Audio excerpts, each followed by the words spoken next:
Due to unforeseen circumstances, we will have a short delay. Just hold on.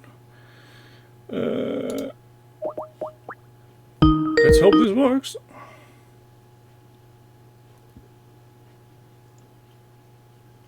Neither can see nor hear him. No, I can see him. No, I think I can hear him. Who knows? Yes, I can. So there's some overlay I should be deactivating. There he is. So I may just now clog up this one. Jerry, I hope your sore throat isn't as sore as much. It doesn't feel like I'm got a wire bog brush rammed down my throat. Just a copper wire brush. Yeah, something like that. I've nothing opened because I wasn't going to be here. I was going to sit back and hurl abuse from the stands for once. Well, you could always do that. No, it's no fun. Here with Ulster Black Oatmeal Stout. Oh, today. Sounds good. I'm here with alcohol-free lemonade. So we're switching sides again. Oh dear. This is going to be fun. I shall squint. Squinty, squint, squint. I could open everything up, but I'm not going to. I'll just see what you throw up in front of me. I'm just going to not use the front page, but the first project you have put on, and I will put it here. So, somebody is fixing some Victorian stuff. Yes. Denzian has made mistakes, or why is he fixing? Or is that still his old, I put it out of the shelves and now I need to redo? Yeah, some of it's getting rebased. Some of it's being touched up. Some of it's being changed. But more importantly is the next entry to the project now. Somehow I had a feeling you would put a finger on this. It's nice to be appreciated. I'm not saying he only did it because I was bitching last week. No, although he is there. I think he was quite generally just saying, I forgot. Well, you know, I feel it's validation. Because if I had to paint all the fucking stripes on mine, then I'm glad he had to paint all the stripes on his. The trouble is, you can forget these things. It isn't bad, but when you start putting pictures of it online, somebody will notice. Snow blindness, especially when you've got that amount of sandbags, biscuit boxes to do. Because I remember painting mine, spending an age, setting them up, playing a game, showing somebody pictures, and then they're going, you haven't done the stripes on those. It's like, what? It's like stripe, stripe, stripe, stripe, section without. Fuck! And Where's only when you put them next to another, you realize your mistakes. Preemptively, I must say, I don't know if the pushing of buttons will work tonight, because calling up all the tabs has led to some Cloudflare errors, so there may be trouble brewing, or somebody at OTT is currently working on the site, so if this all goes horribly wrong... what I will do is pull up my list so I can at least post the links for people. So the rebasing of the Zulus looks a bit weird to me because it's green. It is. It's don't be fooled. It's a relatively green place. It was right beside a river after all. That should account for some. Well, that's a rather short update, but I like his wagon he did. It's quite nice. He's got two other ones, but they're covered in stripy coloured sandbags. I didn't realise Empress did the helmets and boxes of ammo and stuff, though. I will be ordering some of that. I think this is one very good example on, if you do MDF right and laser cut terrain, it can look really awesome.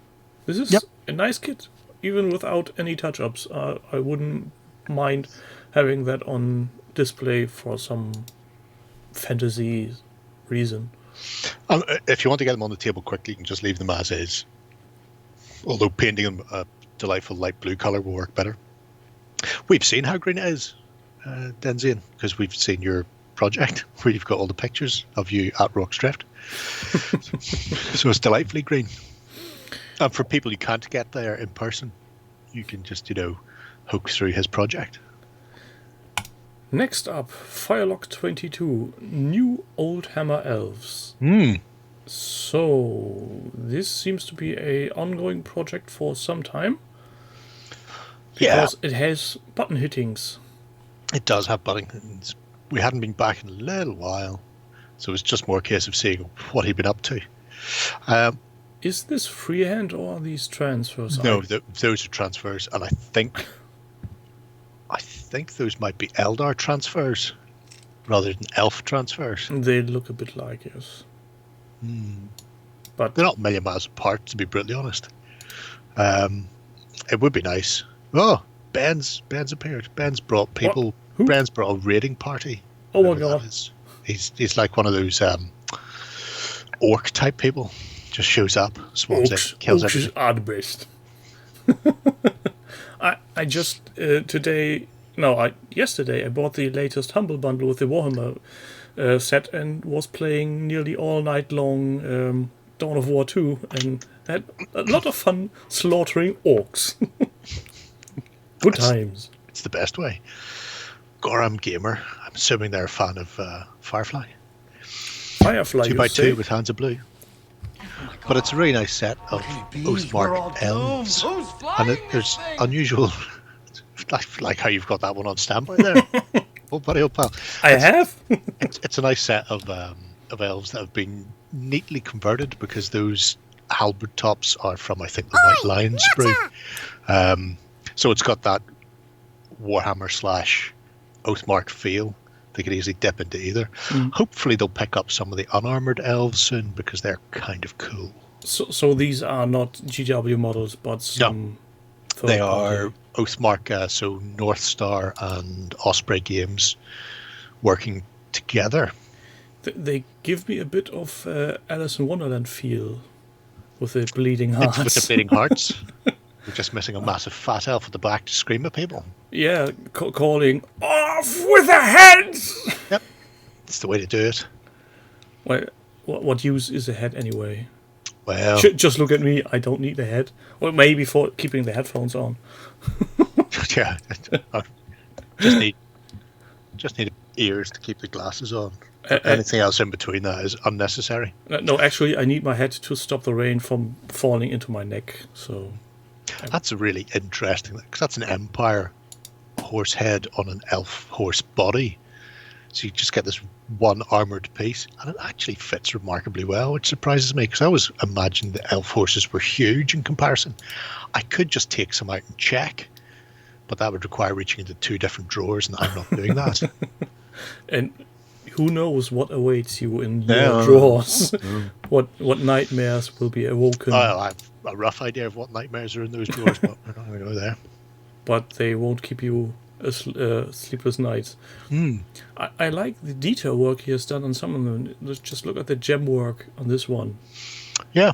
It's a rather unfitting place for a gem, I'd say, if you have a giant axe. That's elves for you, They're not happy unless they're vajazzling something. All the shiny bits. Oh, and here we have another fine example of using junk to make adorable terrain. It has nice. All the hallmarks of a Horlicks malt tea or malt milk drink tub being used for that tower.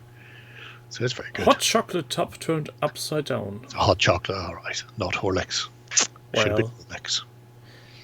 Oh, yeah, and I remember, this is where we left off. This was this very nice paper terrain.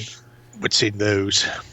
Been there. Look, it's even got a dragon sign and everything. I remember those.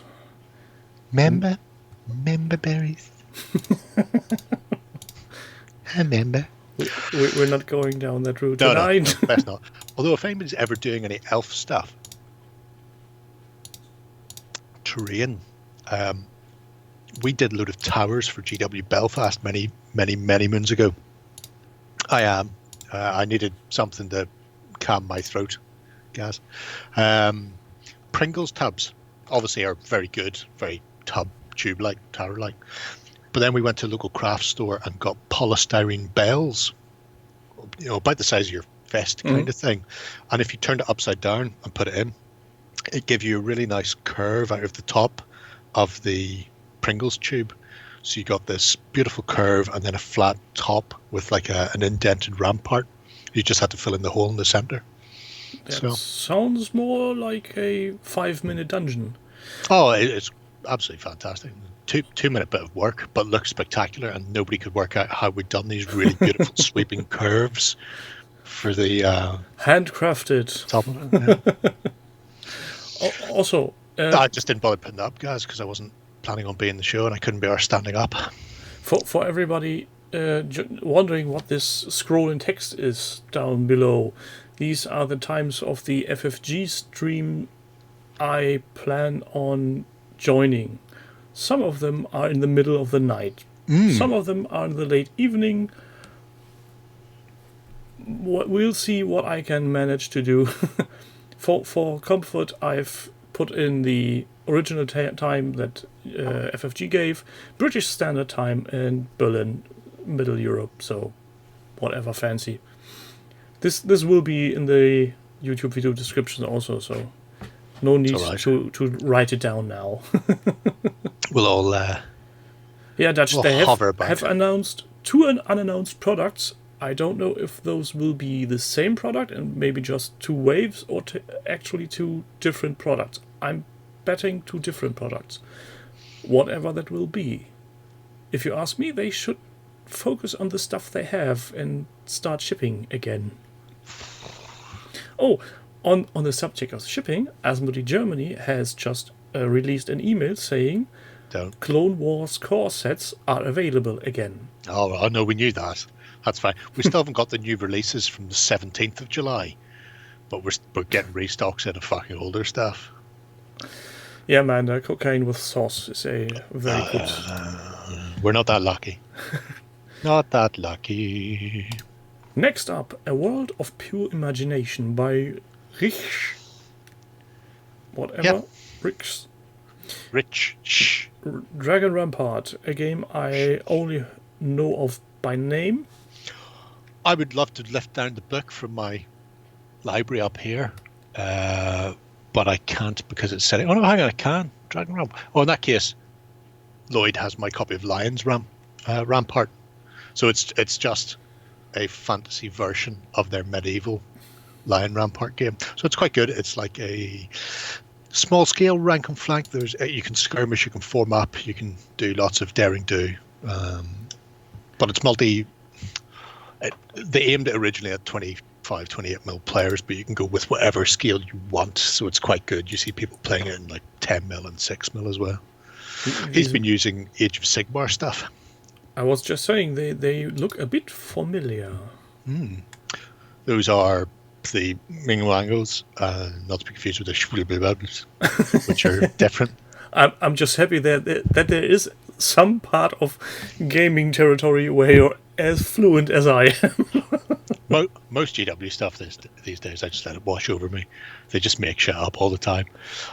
I got lost reading a wiki page yesterday where somebody was just ripping into one of their authors, just explaining how they screw everything. And then at the end they went, GW has said everything is canon all the time in all of their novels now, except it might not be true. So it's canon, but it doesn't necessarily have to be true. So it can be an alternate timeline, or it can be a dream. Or somebody has lied. And they don't care. Because they don't care. So that is the contempt with which they treat their backstories and universes. Everything is true except the bits that aren't true, and even those are true somewhere. So fuck yous, I think, is more or less what they say. Speaking of GW, how the fuck did I end up with that box? How'd you end up with a box? How'd you end up with a box? You comment on all the fucking videos. Yes, I comment on all of them. And what box do I get? Indomitus. How hard are you? I'm pretty unsure on what to do. I'm quite. I want to see it painted. I'm torn between YouTube things. Painting the Space Marine half like the last 3 I did. Oh, purple With sparkly with bits. sparkles. Yes. Oh yeah. Also, All for that. I had taken a look at the sprues online to see if there's any way I can enhance these dreaded full bikes a bit, make them more viable, raise the bar a bit. Give them some sort of suspension and ground clearance. Yeah, sort of thing, so they can actually turn. Mainly ground clearance was the aim, and I think I have an idea, but since the kit is mainly 2 halves joining together, not even complete wheels, just molded on stuff. I don't know. I haven't looked. It's horrible. The front wheel is a 3/4 of a wheel with a flat side cut. I don't know. They started getting into this a few years ago, and the very first time I seen it, it was like, wow, that's amazing, because it was some of the big rat monsters for Skaven. The Abomination was one of the first ones I seen with it, and you looked at it, you're going, none of this makes any sense. And then when you put it together and joined it and like turned them into each other like a 3D Rubik's Cube or puzzle, and like the line would disappear, and you're going, oh, that's fantastic. But they seem to have lost the ability to put something together without using them, and now everything needs to be cut into weird shapes. I have the feeling they have somehow made an art form out of maximizing the amount of model you get with a minimum of plastic. So everything that's not seen will be left behind. The downside is it means they're not as easily convertible nowadays. If you want a wheel, you can't use that wheel because that wheel comes in 17 sections. So it completely destroys whatever kit you're taking it from. You can't just go, I want a wheel off a Space Marine bike. There's a wheel from a Space Marine bike. I'll now use that / cast that. Whatever. I think it's just weird. I will be assembling most of the model of the main body and then start cutting like a madman. That's a good idea, Crazy Redcoat. Anytime they come up to like a sleeping policeman, they just lift the bike up and walk forward and then drop it again. So I can't remember what the cartoon was. It was a very small horse and then somebody on it, and occasionally they would pick the horse up. Sounds a bit like Daffy Duck or something. Or Looney Tunes. It was something Looney Tune based, certainly. But yeah. Rich your imagination. It's quite interesting. But I love his avatar. I don't think you can make it out, but I can't make it out. I could click and open them. It's if I'm not mistaken, a scout trooper leaning on a jet bike with a rifle in his hand. Oh, that's nice. Is he punching a bag full of Baby Yoda? Not yet, I think. Give him time. Can we embiggen this a bit? Not very much. Oh yeah, that's nice. Looks nice. Oh, he just received 100 skill nominations 2 minutes ago. I wonder how that went. I don't know. Well, next up. We trade it in anywhere you want. Which one are we starting with? We are now on Burrows and Budges, painting and gaming, playing with busts. I'm putting up the link again. Are you already have? Oh no, I've got the links in there. Don't worry. Zweifach hält besser, as we say. Yeah, so this is this fella called Brennan. I don't know. Sounds weird to me. Seems to be scared of cameras. No. But he does some nice stuff with the furries. But this one was quite interesting because he's found a bust. Busties. Furry busties. Busty furries. Whatever. So, yes, base coating really looks nice. The trouble is, the real work starts now. Yeah, it really does. It's one of those things. I have a load of busts that I can't be arsed painting. And you could go massively overboard and try and do super intricate detail on it. Yes. Like we've seen with Lorner's brisket bust. Or any bust. The painting Dr. Faust does. Oh, good old Dr. Faust. He goes mental every time on He this does. thing. Except for the C3PO. He has abandoned him. That's right. There's plenty of other things he abandoned years ago that he hasn't got around to finishing. I have a list somewhere. You don't. Yeah, I used to have lists to the To annoy the people. the videos and his blog posts where I was waiting on them being finished, and then something would come up and distract him. I don't know. He was here with a raiding party. He may have left for his own sanity's sake. I don't think they are, though. I think it's casting that in metal is expensive. Casting it in resin would make more sense. I think they are mostly in resin. He doesn't say for that one, but I will look it up while we chat. But it's quite nice because he's done. And he's working away on his old swarm like a. Yeah. Don't worry about that. He's done a nice job on it. I would say it's about the equivalent of his painting, and I'm not saying that to denigrate him because his painting is nice. But it's a clean style. It has detail, and on the table it looks excellent. And for the most part, when people start painting really intricate details on the bus, you usually end up with something that looks so much different from the playing pieces that you are inclined to think it's a different thing.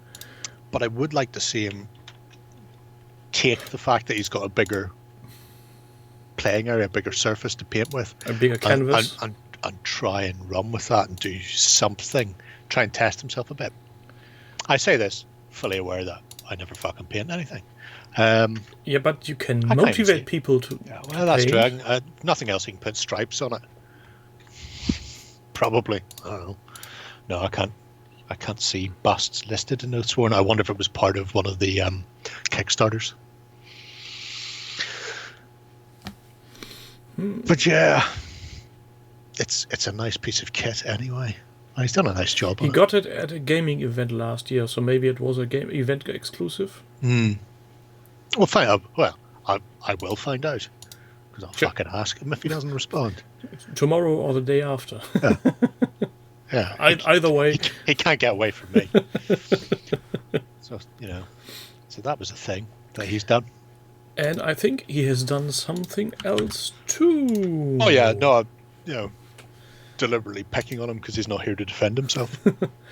Even if you were here, he wouldn't defend himself, I think. That is true. He is too nice. Look. So he got some Imperial Assault sent to him. He did get some Imperial Assault. He got quite a lot of Imperial Assault. Yeah, that's one box I can point at and say, I have it too. I'm going to start badgering people. If anybody out there has a copy of Wasteland Games Heretics, I don't know where mine is. I can only find one copy online to buy, and it's for £60 with all of the other books that I still own. So that's what I want. If people are going to shout out to the fucking community for stuff, why not? Whore myself. So he has actually started really strong with a small R2D2 and a C3PO. The most important characters. The only characters to make it through all 9 movies. And I'm not actually. No, they were in. Were they in Rogue Squadron? Did they have them at the end? Yes. I know they. The last one was where C3PO was taking a last look at his friends. But in between, remember they did the Rogue Squadron. Getting the thing off Scarif, and they finish on the Tantive. Then it would be 10 movies, and yes, they were, I think... Because I can't remember them in it. But anyway. I think they were. Somebody says, there you go. Anyway, regardless, the 2 little Japanese fellas that they were in all the films. Yeah, and the only actors that stay true to their role all through the years. Well, one of them did. Kenny got shunted aside in respect for servo motors. Although, to be fair, considering some of the stories from the set about Kenny not being able to get out of his little dustbin between takes and would just sit in there with pictures from, how can I say this politely, jazz mags. He had jazz mags stuck all around the inside of his bin, and they would see R2 wobbling in the corner between takes. Just couldn't get out. So he'd just be sitting there finding his own amusement. Well, I don't know how true that is, but it's fucking amazing. it would fit the role of the robot. If R2D2 would have the ability to wank, he would. Yeah. And as Mandy says, he was swearing too much. The only character to be beeped out every single line of dialogue, he said. Yeah. Filth. Just filth. I think we've seen most of these on the XLBS. If people watch that, I imagine if they're here, they probably do. So, yeah, Star Wars stuff's quite nice. It'll be interesting to see how the Imperial Assault stuff goes, because it's similar but different.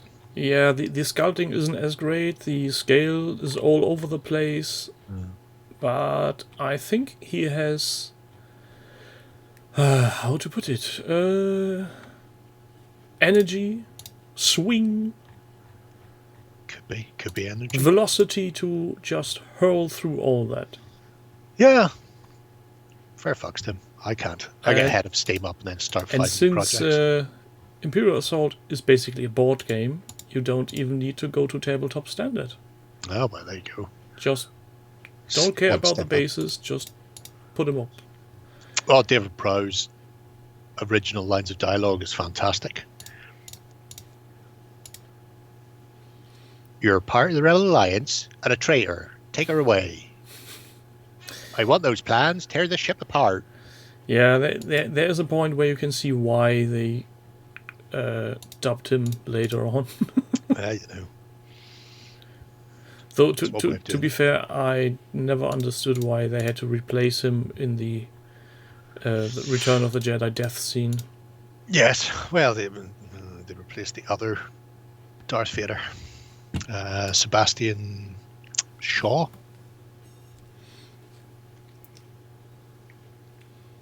Yeah, Sebastian Shaw, I think was his name. It was quite good. So, has been a third project? No, he hasn't. No, unfortunately not. I could only find two. Oh, this is the story of one Panzer Kaputt having terrible experiences with a company that isn't GW or FFG in regards of delivering the goods. Delivering and releases, yeah. Yeah. Outrageous. It's sometimes I have the feeling the larger the company gets, the more or the worse all that gets. I think they get distracted. To be brutally honest. This is the nice freehand on that gladiator shield. Yeah, he's a talented bastard, that Pete. It's very bright. It's very shiny. Is he to go with a specific... I was going to say faction. They don't really have factions. Is he from a specific area? Do you tie your gangs together? Tell us. We know you're in here. We can hear you breathe. He is, but he's 15 seconds behind the rest of us. So no. So it's just certain colours, and you just like them, run with them. It's very nice. It's a delightful scutum. Look at the pila on that. And trying to hide it behind a robe so as not to frighten the passersby. The little details, just a little line on the cape, doesn't seem to be too much, but it's definitely pulling it up a notch. It's not just some one-colored cloth. Yeah, it's somebody's got. I hate him. I hate him so much. Jedi behind them. Look at this. Look at that one there, especially. That shield looks very familiar. Where have I seen those shields before? I want to say it's like Sarmatian. Oh, there you go. The Rob maneuver there. There are quite a few. Do you see that wood graining he has done on the inside? He's put more work into the inside of that shield than I have on most minis. Also, he always sets up, whenever he's finished his minis, in a delightful environment. So in this case, they're all outside some sort of Roman pub. But why are these notches at the bases? You get little markers. And one marker will essentially mark the character, so you know what gang it belongs to. And So it's you could change a these clever between games. design that the tokens don't go all around. Yeah, and the other one marks the health. So Yep. you can literally go, this week this one will be in my gang and he'll be my fighter number 2 who's got 10 health, and maybe next week he'll be in your gang and you're using him as a ship fighter with 5 health. So you don't need those to be constantly traveling with you. That amount of thought is almost scary. Yeah, it is. They're good. We likes them. You should get them on a ship. Have you got a big ship? A big barge. Oh no, you want a big proper ship. I think I did I send you the intro scenario where they wake up on a ship that's wrecked and floating about in the ocean. Everybody's going mental over the last of the water in a bucket. It's a really good way to introduce people to gangs of Rome. Because you only need a ship, or at least a piece of terrain or a bit of board long enough to be the ship deck, and a couple of little things on it, and Some restricted area of combat. Yeah, you don't need height or anything, so you don't have to introduce those mechanics. You can just go, here's the basic mechanics, and play out the game on that. Now have fun killing each other. PM me your email, Pete, because I've got 2 or 3 scenarios that were written by Adam that were never released by Footsore because of the unpleasantness. And they're very good. Very good. The Catch the Chicken one is fucking hilarious. Catch the chicken. There's where everybody's after this called the Aventine fowl. It's the last one of these chickens that's available in the market. Everybody's attempting to catch it, and it will peck you to death if you hang on to it. It's so much fun. That sounds a bit like. Have you ever played Legend of Zelda when you kick the chickens too much? Yeah. Oh yeah. And they go berserk. It's like that. Every one of the chickens in Zelda is this Aventine breed. Oh god. Yeah, I love it when developers of any kind of games pour a little sense of humor into this. Not just go totally straight-faced into anything. Adam really did. In fact, because he's a big Batman fan, when you buy a gang member in this, you get a randomly generated card that will have a little bit of flavor text. And so there's one gang member, and I mean it could be like 1 in 200 or 1 in 300. I don't know how many bits of flavor text they had out there, but it's parents were killed on the way home from the forum or whatever, from the theater. And then there's another piece of equipment that is essentially Michael Keaton's Batman Batwings that allow him to glide. So you can actually build a Roman Batman in this game if you can find the right pieces. I just think that's just delightful. Batonus Manonus, or what is he called? Yeah. Next up, we have some P. Spee. Not to be confused with the graph Spee. SP6712, doing Saxon thingies. No, things. Saxon Thins. They look rather grey. They are a little bit grey here, but they get less grey as we go further down. So a new friendly local game store in his hometown that he had to buy something at. Well, that's madness. I can't even imagine having a friendly local game store in my country, never mind my hometown. Well, I have it even worse. I know how it is to have a friendly local game store. And have it removed. Yeah. It's like tearing a piece of me. Mutinous tootness, man. That is a frightening thought. An ancient Roman dressed like mutinous tootness. Roll a random dice, a D24 on the random events table. 24, mutinous tootness charges through the gangs of Rome. That's the way to do it. Oh, but yeah, so gripping piece plastics. They are a few years old now, but they still hold up fairly well. Yeah. And if you listen to Robert, much better than Victrix because their chainmail isn't as big as your fist. Who is this Robert you speak of? Oh dear, I seem to have spotted a cut! Good day! And he doesn't play with you anymore on Mondays. No, he doesn't, no. He fled into the night. Look, he's using the Vallejo acrylic metal colours. for their super shininess. Look how shiny they are. And he adds citadel color contrast. It's a very good way of painting these buggers as quickly as you can. I'm actually surprised that GW hasn't found a way to make their paints incompatible with any other paints, to making them go toxic or go whoosh. Just repels other water-based paints. Give them time. They're young. They'll find a way yet.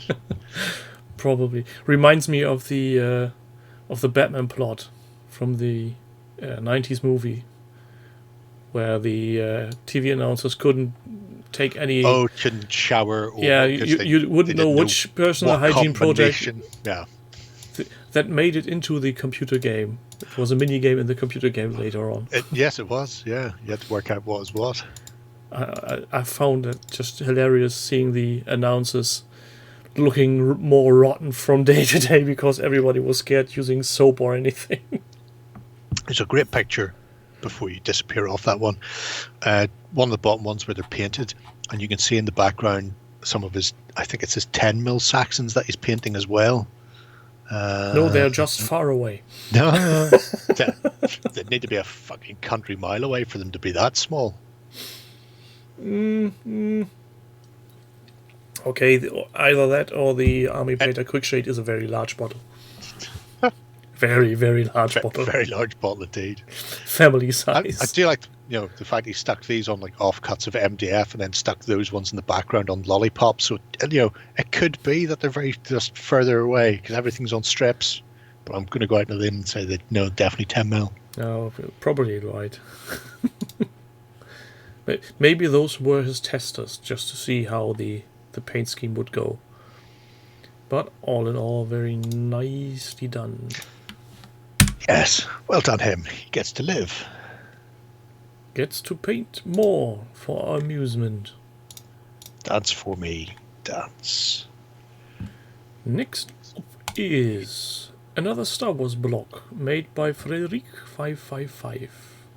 Yes, not content with winning a golden bat for his Game of Thrones. He's put up a painting project, and it is specifically on Luke. So I don't know if we're going to get to see more, but it's a nice little comprehensive get-together of Bespin look. And he has done basically the same that I have. He has painted him in parts. Yeah. Because everything is keyed for Fantasy Flight, in most cases you're better off. Yeah, and the stance Luke is holding his arms makes it a pain in the ass to paint his chest when the arms in front of him. It's just horrible. As much as I like the model itself, but that was a quick and easy decision to make when I saw the two parts and thought, nope, those aren't getting together before they're painted. Not only no, but fuck no. It's very nice comprehensive.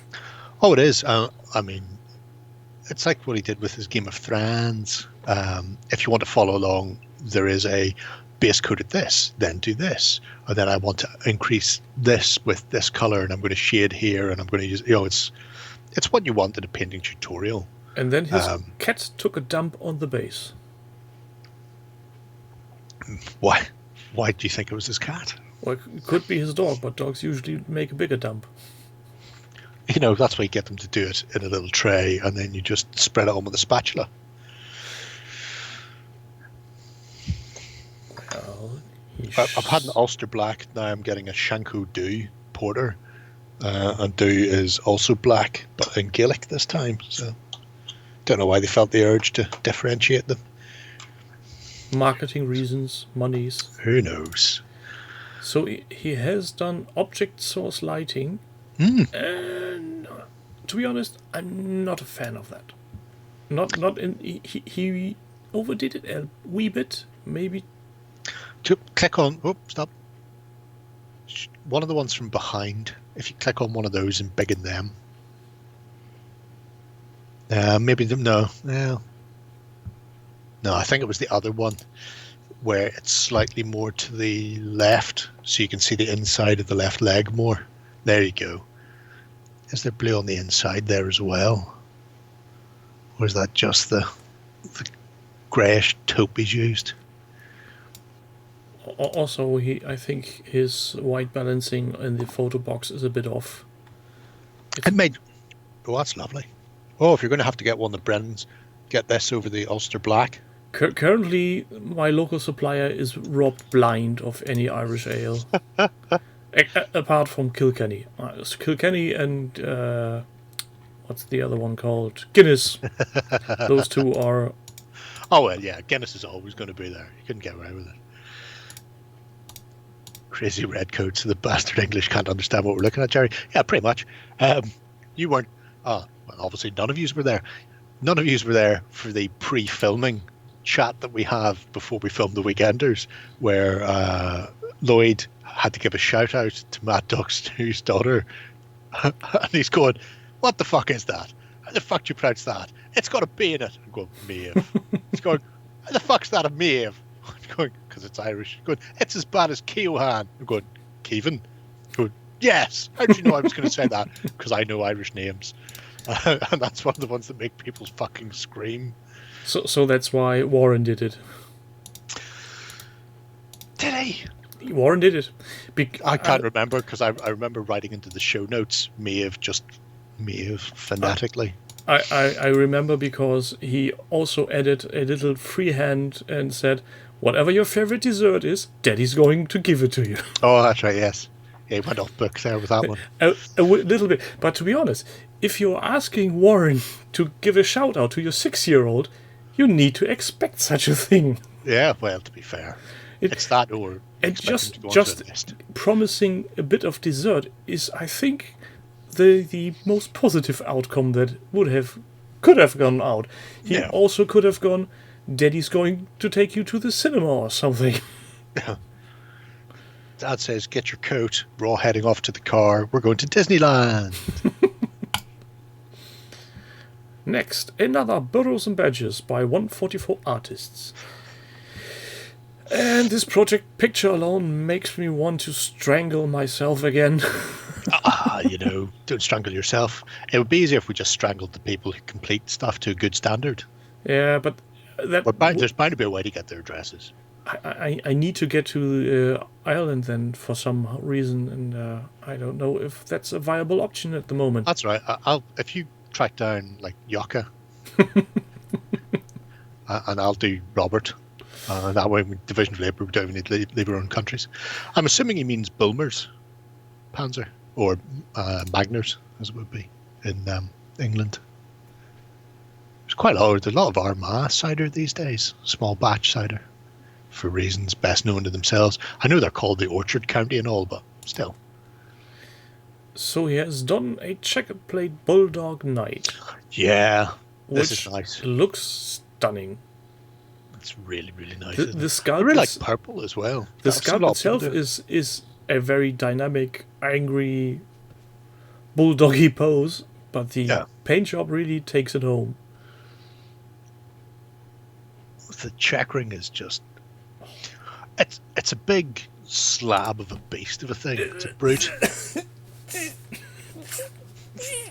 As you say, it's... I need to emphasize... Good old CO ban. I used to work with a CO ban. Now I feel better. But yeah, he's a talented and he's not chap. Stopping here.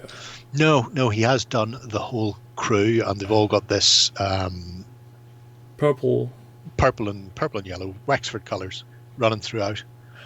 So it's nice. And again, it's just the attention to detail. You've got, well... Though I have to say, one color scheme. One thing that I think that I would have done a bit different is maybe add some gloss varnish to the eyes. Because animal eyes are always so much more shinier than human eyes. And the nose. For the dogs, maybe also the nose, yes. That's it's an interesting one, because sometimes you'll see it, but for a lot of people they will just go gaming and just do a varnish. I tend to varnish most things in satin for gaming. I used to many, many years ago. Gloss varnish, matte varnish, and then re-gloss metallics. And then I couldn't be arsed anymore. And now everything gets the satin halfway house instead. But yeah, it can lend something. So we're just pausing here in case Amanda is still looking. Amanda, we have a dog on stream. Doggo. Is she still there? Oh yeah, I imagine so.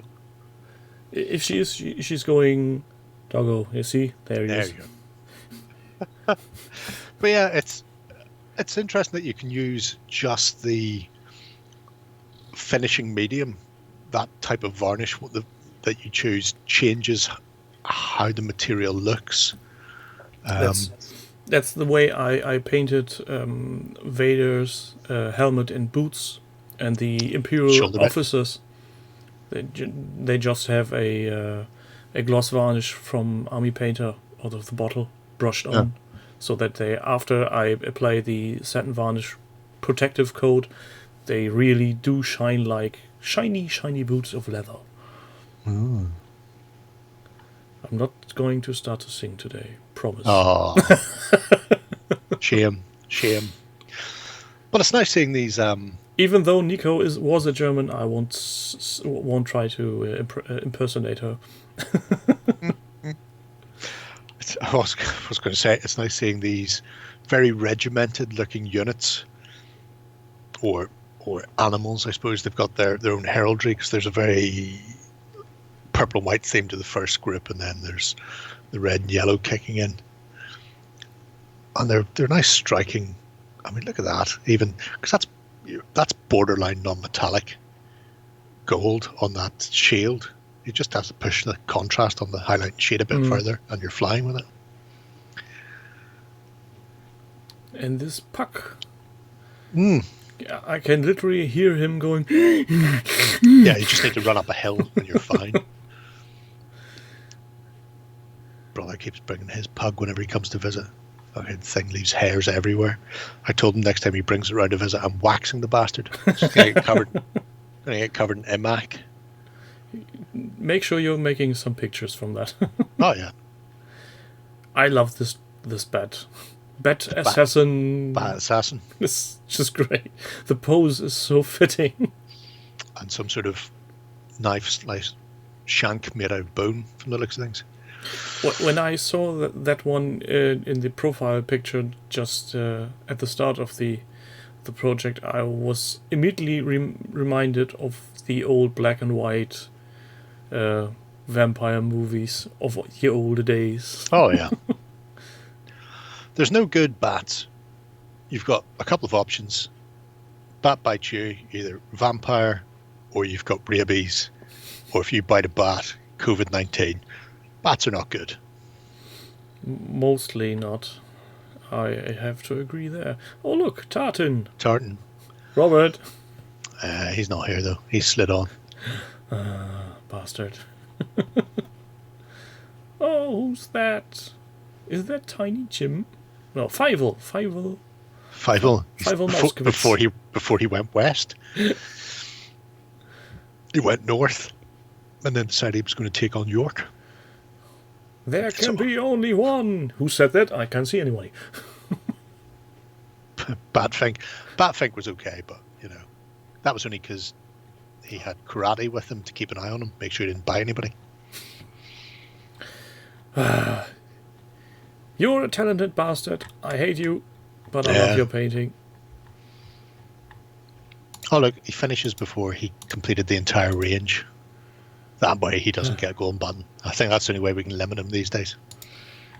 Maybe they need, for the next golden buttons, send a sample to the studio, accompanied by a to determine amount of licorice and sweets.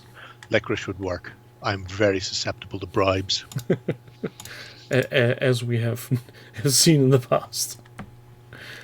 Yes, oh yeah. I make no odds about it. In other news, I got a box of stuff today from 1898. No, the postal service isn't that bad. It's 1898. It's a Spanish company. You were just about to shoot down my pun. No, because I knew that was coming. Hey Jim, they sent some Hola, Spanish Rusky. turcos to review. And once I seen them, it was like, oh, I need more of these, so I ordered myself like another 60 quid's worth. So they arrived today. I still haven't got around to filming the review yet because I have to set up the camera for that. And they didn't include any sweets. No sweets. No sweets. Terrible. I love it when companies do that. Hassle-free do. It's the only reason I keep going back to hassle-free. That and Kev White's sculpts pretty much exclusively for them. But if it wasn't for the sherbet dip dabs and packets of refreshers, they wouldn't be getting my money. Funny thing is, most of German office supply do that if you order an amount. Either you get some gummy bears or you get some of those delicious cookies in the tins for the coffee table. Like the Danish cookies. But I thought they only contained sewing supplies. Only if they have been in your grandmother's house for more than a week. There's a transition. As long as they are not opened, they are Schrodinger's box of cookies. That's one way of doing it. Oh, your background's suddenly blurred. Yeah, I'm just pressing buttons now. Oh, Curious. Curious as to what happened. So if you suddenly go camera up there. boom. and apparently it's 1080 as opposed to my other camera, which is 720, and I don't know if there's any difference.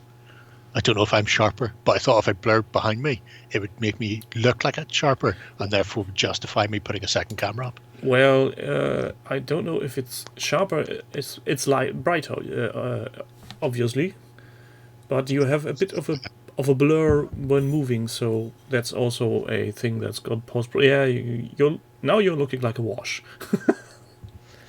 The next project. I learned all my dance moves from the Muppets. The next project gives me an excuse to push a button. An excuse? No, I don't need. But I just today thought I have pushed that button too long. I suppose I should link that. I should let Doug do it. He's in the chat. Doug, link your own project. It is better than the other one. Oh, that's good then. At least it was worthwhile. I'm justified. Oh, hang on a minute. When I included this earlier, that one wasn't in there. Have you painted stuff in the interim, Doug? Well, it's from today. Kid Bash Warrior. Cheeky bastard. He watched over your shoulder while you were putting together the list, and then he suddenly sprang to it. He was on stuff. He was on the list before I was talking to him, actually, weirdly. On the list. Is naughty or nice? Your name is going on the list. So these were... he has blood on his shields. He does have blood on his shields. Also, shields are all free-handed, which is nice. I like the blood. And different. It's it shows definitely dynamic. It shows somebody's been doing their job. They're not just charging. Good. They're in the middle of doing nasty things to each other. And at some point, those heads will be used to make a whole battalion of B.A. Baracus. If you get the skin tone right. Yeah. And then you need a chariot black with red stripes. Oh, that would be fucking amazeballs. I have a chariot.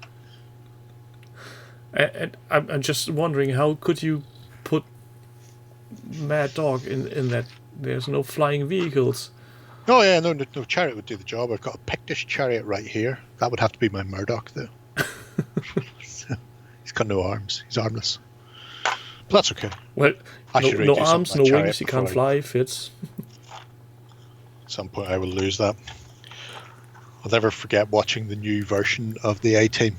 Actually, I was forced Lena to watch it. It's going, you've never seen this. You have no idea about what the original A-Team was like. The terrible movie? Yeah. Where they throw the tank out of the airlock? Where they fly a tank. I thought she was going to die from that. Every time they fired the gun to push them towards the lake, and going, they're flying a tank. I only watched the trailer, and it's so stupid. I only watched the trailer, and at that point I knew, no, you're not going to watch that. You're not going to ruin your childhood. Oh no, it's amazing. Oh, it's well worth it.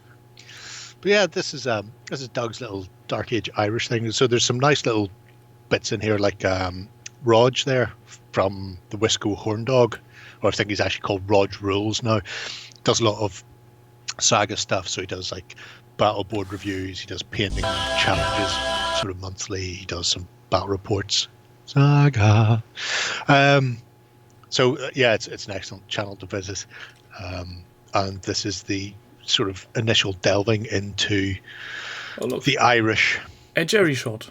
Yeah. A quality picture of before. Don't worry about that. That's as amazeballs. They're not out of focus. They're naturally blurry. The detail is a bit washed. It's in the casting. So, But it's been really nice watching this, because initially just starting off going, right, well, I'm going to do these, and then starting to hammer into the miniatures. So there's an awful lot of freehand going on, a super amount of checks and plaids already. So I don't know how much we're going to get. I would Just a bronze shield and disco. We are getting more than a fair share to curse and cuss the next few weeks on this project. Oh, right. Oh, you are going for the super shiny ones. Sweet.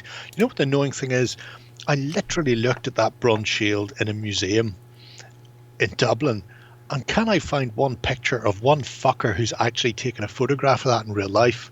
So that pissing thing is real, and I can't find it to show it to. And I was telling them that it's a real shield, and I can't find it again. Anyway, I digress. The bronze shield being super shiny is particularly nice. I like that. And even if you just like blood splatter them, that'd be cool. Shiny things are always best. Shiny things are always greatest. Oh, we missed me. Those are like the Spanish I just got there with the helms. It's quite nice. Warhammer Grimace.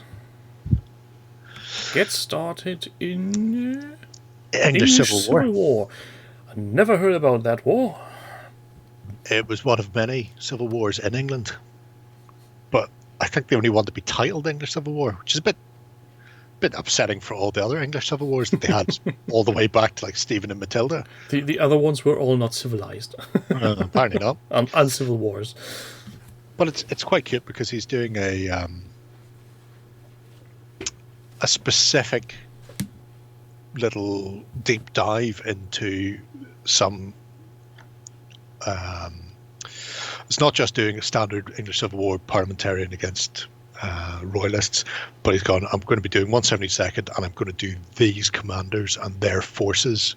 And there's quite a nice bit of history and the background behind them as well, who was actually fighting and what they're up to. I think they're going back to calling it the War of Three Kingdoms now. It was Three Kingdoms, then English Civil War for years and years, and then recently, sort of within the past 5 years, they've started going back to calling it the War of Three Kingdoms again. I think the amount of work people can invest in historical gaming is what really keeps me from it, because I know if I were to find something that really piques my interest, that would be a rabbit hole with no end. I would never recover from that, financially or mentally. Well, and this is the way to do it then. He specifically picked 172nd because you can pick up a box of figures for, well, he's saying £8 there. I'm pretty sure the last time I bought a box of those, they were £3, but it may be inflation. It may be a year or two. I wouldn't get to the point where I need to buy miniatures. I would just delve just into the background and never come back again. Well, these aren't for sure not English Civil War fighters. No, but he is showing his technique for painting, because the 172nd stuff is soft plastic, and the big problem people have with it is because it's so rubbery, your paint can flake off it. So his technique is to actually dip it before he starts painting it, and then paint it and dip it again. So you've got a Quick Shake gives a really hard coat, as I understand. It gives a hard coat, and essentially it solidifies the model, I think, before he gets stuck in there. See, if you go in 30 Years' War, if I did 30 Years' War, I would love to do Swedish. That would probably be where I'd go. But anyway. Well, why Swedish? Any particular reason? Gustavus Adolphus just going rampaging through all of Europe until he ran into the brick wall that was Poland. So basically just this reigning empire. So basically, just because you need someone to tour Europe. No, not necessarily. But he's always had, it's a weird thing. He's held up as a pinnacle of pike and shot tactics, but if you go to research it, nobody really knows what tactics he used, or indeed really what any pike and shot armies use tactics-wise. So did they use any tactics at all? with that type of thing, there's an idea that he wasn't really this great military genius, that actually he possibly just fluked a lot of the victories until he ran into a load of people with feathers on their back. So, you know, it's the way that goes. But I've got some great photos from there's a museum under the palace in Stockholm, including his outfit he was wearing when he got shot, when he died in a mass charge. So it's there, bloodstained. There's the silk square that his wife carried his heart in after he was buried. She kept his heart in a little bag because that was a thing at the time. And his horse is there. Now, his horse survived, carried on living for a few years. Then when he died, they then brought him back and stuffed him and put him in the museum with everything else. Well, why not? Why not?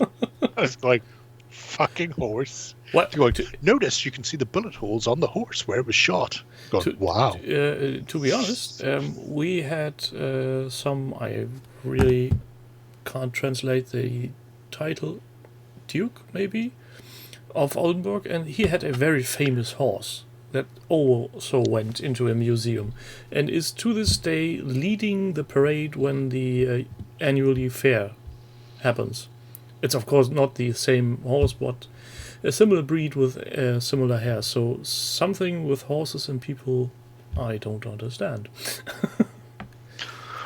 Maybe Lena can enlighten me on that subject at some time, but it's not beyond the realms of possibility. I dare not ask, maybe because there could be a long explanation following. It's a nice shield, Pete, but it's not that. There's literally the shield they used in the plastic Irish box set is based on a real shield, down to the 4 sun symbols around the outside of the boss, and the patterning where they've just hammered it like a Jamaican steel drum, so it's all sort of pattered. Can I find the fucker again? Can I? Hell, but you know, hey ho. Next project is one that I looked at accidentally yesterday, I think, and he's doing some very nice things. He's trying to make a well. He is trying to make a well, and this was curiously intriguing for me because he had this fancy machine. You mean this little tool? Yeah, to make all the gouges. Made by Shifting Lands, Gerard Bohm. I'm in love. I may have already ordered one today after finding it. It's just great. Anybody who's planning on doing... It's a simple design. You only need a flat piece of wood, 3 smaller pieces, drill holes in it, put your toothpicks in, and you're ready to go. And if you can't be asked to make one your own, just buy it. Yeah, so that's what I did. But because presumably then you can change the block sizes by just removing some of the toothpicks or cocktail sticks between them. Because anytime I've done any brickwork on foam, it's always been via the medium of a pencil and a ruler. And it's nice, and you get this lovely effect, but it's not quick. No, definitely Whereas not. just being able to pull a tool across the front of it and go, done now, and then go back in with a biro if you need to deepen them. But it'll be interesting to see where that goes, because there's quite a nice bit of aqua in the background. Yeah. Aquarium plants and that sort of thing. So I don't know if we're going to see those festooning it. Is it going to be some sort of Eldorado-like overgrown fountain, or just a particularly fine and unadulterated fountain with some waterworks spraying into it? As I have understood it, his main goal was actually the water effects as such, to have a testing ground to see how you can make water look real in a pond or a well. It'll be interesting to see. It will. I can't remember who did it. It may have been Dickie Boyd, so Pete may be able to say. But somebody did a fountain. I was going to say recently, but it'll be last year, so it's not that fucking recent. And the way they did the water effect was just PVA, which is a very basic, dull way of doing a water effect. But they photocopied, just Google searched pool tiles or tiles on the bottom of a pool, pulled up an image search and found like a repeating blue and white check pattern where you see the ripples, printed it out, glued that to the bottom of the fountain, and then put the PVA over the top. And even though the PVA is not a great water effect, the ripples from the actual printed photograph made it look like they'd done so much more work and made it look more realistic as an actual water feature. And I'm just going, that is fucking genius, and I will be stealing that idea. That's the way to do it. Oh, yeah. Work with the tools you have. Steal other people's ideas. Yeah. We're not stealing, we're getting inspired. Stealing! Well, then steal all you want. Gary, I knew there was, must be somebody I've seen anyway. But anyway. Next up is Drit. Joshua Thorbion. Sounds right to me. Ruining my realm of battle boards. Why is he ruining his boards? He has very cleverly decided to cover up the skull layer on his GW battle boards. Oh, those, yes, I remember. You're probably actually better changing this to oldest first, because it's not that long, and I thought I'd done it with this already. But essentially, he has a set of the Realm of Battle boards that only cost him £500 or whatever the fuck GW were paying for. Who knows? Anyway, they were flocked and painted, and they're looking a bit rough. And he's decided to break out the teddy bear fur and grass them up, which I think is probably a better way of doing those Realm of Battle boards. Because if anybody has ever set anything on the Realm of Battle board, because it's all plastic, it's like a dry ski slope. Shit just slides down the hills and skates off. No, I remember. I just confused it with was it Fallout board, which used the same basics, where he be sure. Where he made a poisonous pond where the skulls were to cover them up. Oh, you think he's going the other way? In this case, we no longer have the skull layer. It's been filled with mud and dirt, and then all the empty, muddy areas have been filled with delightful... green teddy bear. Well, here is the issue. It's not green teddy bear fur, it's just regular yellow teddy bear fur. And unfortunately, he made a rookie mistake where when you zoom in, you'll see there that... whatever way he mixed them, they separate. And so the green was obviously various different tones, and now you've got very turquoise blue areas and very yellow areas. Anybody working with teddy bear fur, hello the days. You can use paint. You're better not using paint. And if you do use paint, do not water that fucker down. Get a comb, a thick hair comb with broad teeth, and work it through, because if you let it pull, you risk it separating like this. Often, a bit Kentucky bluegrass, I don't think is the actually bluegrass color. It still looks well, but I think he is going to have to go back in and hit those pieces again. Also, if you put it on too thick like that, you end up where it will become rock solid, whereas if you really work it through, so you're just getting the sort of the dye color, it can be a bit more forgiving and will still sway and move. Gorham Gamer asked, if you don't use paint, what would you use? I think we use dye. Dyes. Get yourself. I think the Terraniac had made a very, very extensive tutorial on how to dye teddy bear fur. There's quite a few on YouTube.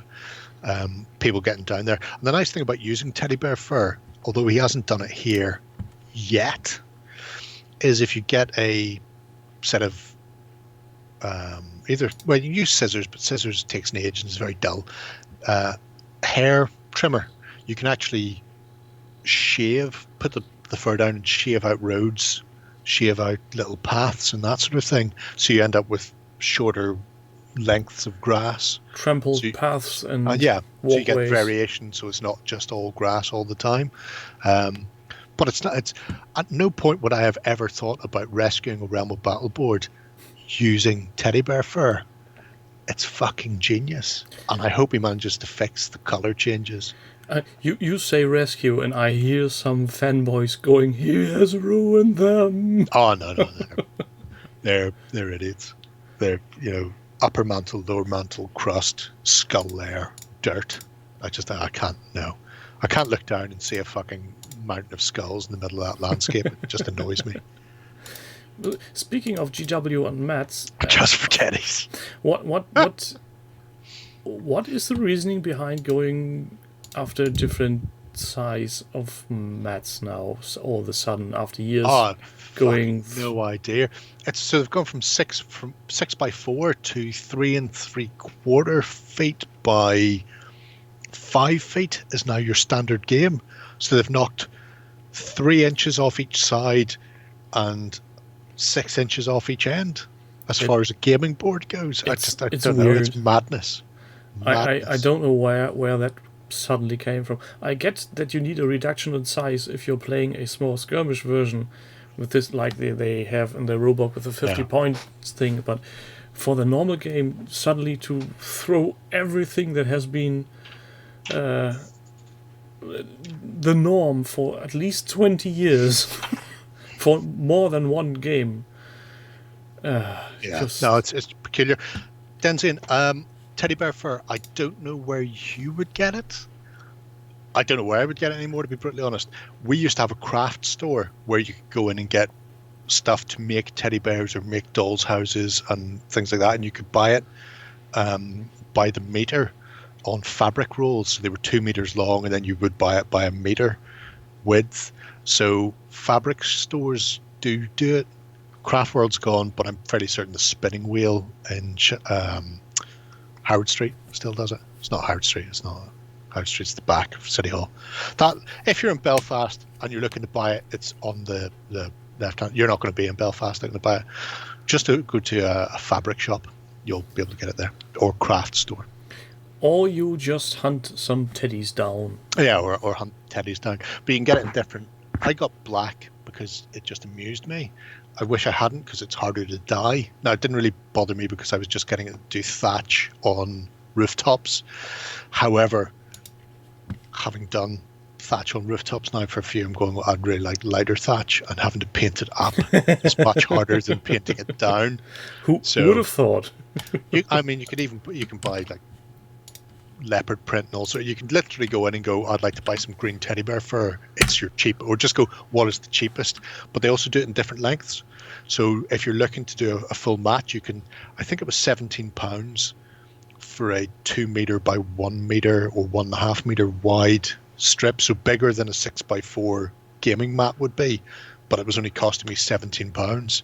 And then you would just break out Dylon dies and a pair of clippers, and you could literally make yourself a gaming mat for a third or a quarter of the price that most companies are selling gaming mats for. So if you're looking to do it, it can be very cheap. And you can glue that to a thin piece of wood, so you have a more stable board that you could put on a smaller table. If you want to, yeah. Or if you've got a big enough table, you can just keep it where you can roll it up and then unroll it and chuck it over the top, because it's got enough heft. Like the cigar box battle mats are very heavy, so you can throw them over things and they'll keep their shape. They won't roll back or crease. The teddy bear fur is the same. You can roll it up. So, any particular video, Doug, you're meaning about Black Magic Craft? I have seen most of Black Magic Craft stuff. Yeah. He seems a nice chap. He's very fond of his polystyrene. Yeah, especially since Gerard has visited him and shown him what the good stuff from Europe is. Because it's... Jim, you're saying that, but was it not your president who started the initial hunt for teddy bears? After that time, where I assume they attacked him while he was on safari, and from that moment on, it was game on against the teddy bear threat. That's why they've been pretty much wiped out in North America. They used to roam in massive packs like the buffalo. So, speaking of hunting, there's an Eternal Crusade by Umbra as a next project. Link is in the chat. So this is a game we may have heard of at some point in this stream. 40k. It's called Whampster 40,000. Yes, Warhamster, and don't get me started on John Kovalik's Dog Tower. I love that guy. The And Black he- Templars. So picking it's the best weird. color scheme because I black see- and white so simple to paint. The thing is, I see these and I think, whoa, this was the new box. And then my brain starts rattling, yeah, the new box 20-ish years ago. Well, you know, That's still Something sitting like that. in that closet over there. Also, I think I will do some pile of shaming when the Indomitus box arrives. oh, that'd be good. I We'll will- look forward to that. I will pull out all my 40k boxes that are sitting and crying for attention, stack them on one another, and then do a nice selfie with them, and then I'm out of ideas. So That's a way back to to do the, it. back to the project. He's doing Crusaders, which is a very forgiving and relatively. You say that. Yes, it's black. They are the hardest colors. Now, he's very cleverly gone, I'm not going to spend an age highlighting these. So, well done him. Well done you, Umbra. Because most people, especially if you look at some of the pro painters doing black and white, they do shading, they do highlighting. You have to be very, very frugal with your highlights, or your black becomes grey and your white becomes grey and you just look like shades of grey. And he's just gone, you know what? Flat color and then detail work around the rest of it, and then keep the highlights to the barest minimum. So you'll see it on It's shoulder pads and knee It's pads. the same and that sort of approach thing. I had with the Stormtroopers, and it works. Yes, Yeah. it's a bit flat, but look at that lens. That is so much detail. That pulls so much viewing. Yeah, and you just see the very small amounts of edge highlighting, not everywhere, just used enough to give the definition to the plates. If So, if he yeah. was to be maybe a little bit more, just the rivets, little dots of silver on the rivets, and you have a stunning Yeah, looking that model. would be interesting. Yeah. Wouldn't need to be silver, but a very dark grey, maybe something just to. Yeah, I Edge just them. offset it. Yeah, just to pick those bits out. Actually, that would be quite cute. I like that idea. You should definitely do that with yours. You can do that with yours. I don't have a Terminator. That's Oh, that's the you one just do it model. with everybody else. You could put rivets on all of your Primaras. No, they get glittery dust. Oh, I can hear people crying in their sleep. This is so much fun. Imagine how fucking annoyed people will be by it. I should actually look forward to any 40k tournament in the near future. Just sitting there. Here are my pink Spazmarines. We are going to get you with friendship. Because friendship is magic. We're back to the teddy bears again. What? No, not Care Bear. You're doing something else. Oh, yes. Yeah, He's using some crackly paint. This is very good, actually, for people who haven't used crackle paint. Can you embiggen the... No, the one above with the 3 bases? I can, I will, I doubt. These look nice. They do look nice, but The one on this- the right is the nicest looking, I find. this is it, because he's going... It says put it on thick, so he put it on thick. I was going, that's balls. And then put it on a bit thicker, went, still balls. And then put it on thickest and went, okay, right, grand. Whatever you think for that textured Thick. paint, thick means thicker than you think. So the absolute opposite of the school of Duncan. Yeah. And I think it shows up the best on the Dreadnought's base, or whatever it's called, because it's not a real Dreadnought. Yeah, this. It looks great, but you've got these very distinct patches where obviously that's the brush stroke where he's been trying to move it around. So you've got it going through around the feet and that sort of thing. But you've got these great patches where it's very crackled, trying to get it in a cohesive, flat layer that thick. Is the It's going to be a massive pain in the hole. is the model attached to the base or is it separate? It is. No, it's attached. Oh, that's a bummer. Yeah. Because Oh, otherwise, no, when you buy it. No, it would be separate. Yeah, definitely. Do it separately and then glue the fucker on That's- top. Yeah. I would spread the paint, dip the miniature in it, wipe the feet, and then you have a print of the feet where you know how it will look, and it will crackle around them, and you won't have this rim on there. Although he has gone in and used a red rust pigment powder up the legs to the knees to blend it with the Martian basing as well. Actually, there's something about the swirls in it that I like. It's like it was a riverbed or something. So, there's something going on there. It's not just a big flat pattern. But anybody who ever plans on using Crackle should go nuts with it. This looks nice. Crackle stuff is expensive. It is from GW. Green Stuff World sell it, and it's slightly cheaper from them. The cheapest place to get it is just go into an art store and buy Crackle medium and put your own pigment into it. Because essentially, at the end of any time any miniature company, whether it's Green Stuff World or GW or Army Painter or whoever, do something, they always put a tax on top of it because miniature painters are fucking morons. And they go, yeah, I'll buy that. I wouldn't pay 3 times the amount. I wouldn't say it's basically morons, but most hobbyists are a bit lazy. Cunts. Cunts, you say? It's terrible cunts. Oh dear, I seem to have spotted a cunt. Good day. But you always end up paying a tax. It's like needle files.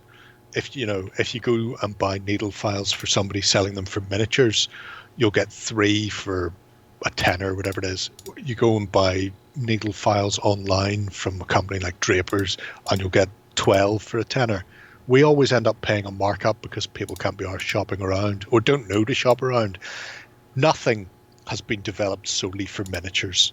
Everything we use has been made by somebody else for something else, and we've just co-opted it and then paid twice the amount or 3 times the amount. So the minute somebody comes out with something cheeky and new, Google it, and you will find something much better or the same for cheaper. Or at least similar that does the job nearly as good, but at a better price to result ratio. Yeah, the hobby tax is the worst soup dodger. I just was thinking about something. 50p shop, 3 for 50p. Going back a year or two, mind you. I think one of the biggest examples on this is pigments, actually. Yes.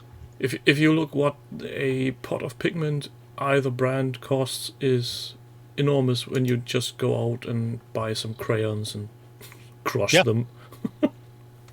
Literally do that. If you've never played with pigments before, and I said it in the pigment video I did, if you've never played with them before, just go out and buy a £3 box of soft chalk pastels, and it will give you 10 colours or 11 colours. And I was talking to somebody one day on YouTube when I used to spend more time in the YouTube painting community, and he was going, I got them, and I've got the red and the brown for rust, then I've got like the green. I suppose I could use that for verdigris, but what am I going to use the rest for? It's going, well, what else is in there? White. Okay, right, so cement dust, you use it for moderns. Black, soot, blues in there, cut grass, copper, toxic waste. Just there's not a color in there that you won't be able to use, or you can mix them, and you can mix them with water, and then you'll get a different shade, and then it will dry slightly patchy. And or mix them with alcohol and use them as a wash. Yeah. So on to the next. Taochi. Art store pastels are Dutch, but I don't know what it's like with you, but we could literally go into a chain store or a supermarket and buy for £3 a 10-pack of art pastels that are essentially for kids. Not chalk now, but actual art pastels, like the Works or the Range. Obviously, this may vary depending where you are in the world, but go hoking. See what you can turn up. And if you're not having any craft store in your area, just wait for the next discounter having a sale on school supplies at the beginning of the next school year. That's where I had my 24 color pastels for about, I think, £3, €5, something like that. Ideal. Cheap as chips. So, as I was saying, on the trail of Cthulhu, Taochi. The cock. I love the cock. I love the cock. I can't believe you put that in there. Who? Where? What? Oh my god. What cock? Call of Cthulhu. Cock. Oh, I thought you meant the Cult of Games. Oh no, that's cog. It's different from the cock. Ah, the differentiation in foreign languages escaped me. Apologies from a humble German who barely knows any words in foreign languages. These guys look familiar. I imagine we're going to be seeing them in the next couple of weeks. Tuffy, take notes. By the way, if I see them, there's a chance I may even give you a bullet for your gun. That's how generous I am. As I have told Lena, this is a German-occupied island. I'm bound to found some ammunition somewhere, sometime. Oh, you know, I'll be keeping an eye on you. I do like the Wolfman look there. He looks a bit constipated. Needs to go to the loo. He may be mid-transition, but you used to see this paint scheme for wolves an awful lot, especially from GW for like the Goblin Wolf Riders, where they would have the blue-grey fading and then like the beige underbelly, and actually having that on the werewolf. And it's something you don't actually see. Normally people go, still some skin-colored skin on his back. Yeah, and a saggy bum. Nice. Scroll down, show everybody the bum. They want to. They're here for the bum. That Jerry bum? Jerry shot bum. Oh no, that's not good. You can't see the ripples and the nodules. This one. Yeah, the low-hanging fruit. There we go. The very low-hanging fruit. There's fucking dingleberries on that. We have actually a translation for that. You have a translation for dingleberries? Yes, or should I say it's a similar word meaning the same thing. It's Klabusterbeeren. Nice. Is there a literal translation for that? Oh, I don't think so. It's Klabusterberries, but I really need to look up what Klabuster would mean. But if you're ever in Germany and you hear someone talking about his Klabusterbeeren, stay away. Yeah, at that point just go, oi there, and run. Yeah, the deep one's quite nice because it's generally when you see deep ones illustrated or even sculpted, they tend to be more creature from the Black Lagoon fishermen, whereas this has a very distinct shark head / shoulders, which is really nice. I quite like that. Not obviously coming out of the ground at me. But even worse if you were in the Sahara. Fucking land sharks. Sharknado. Yeah, these look a bit frightening. I like them. Look at their manginas. Look at that. Oh my god. Could you imagine it's probably got teeth on the inside? Oh. I was just going to say that. Looks like some extra mouth to feed or something. Oh my god. Oh, bite you right off. Best not to think about it too much. Oh, no, it's too late now. I'm already thinking about it. I'll be thinking about it all night long. Next up. Oh, you remember what movie we ruined last week for people?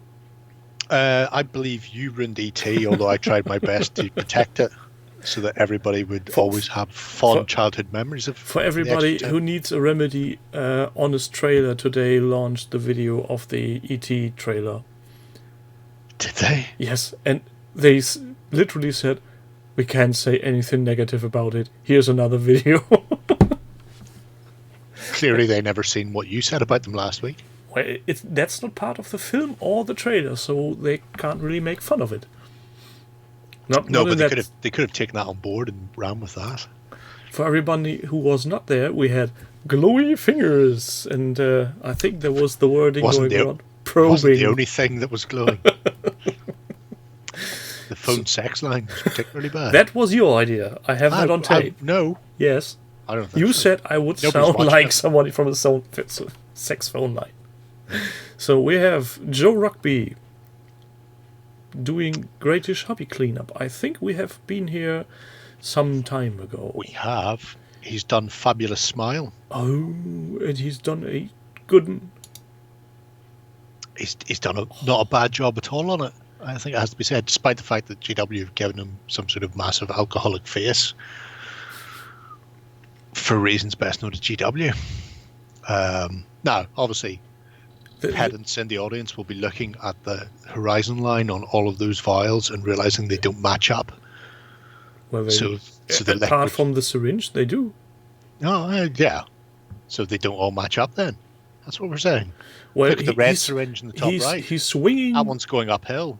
Yes, but downhill. They're level. They're swinging, so the forces of gravity are pulling them down. Don't try argue me with me.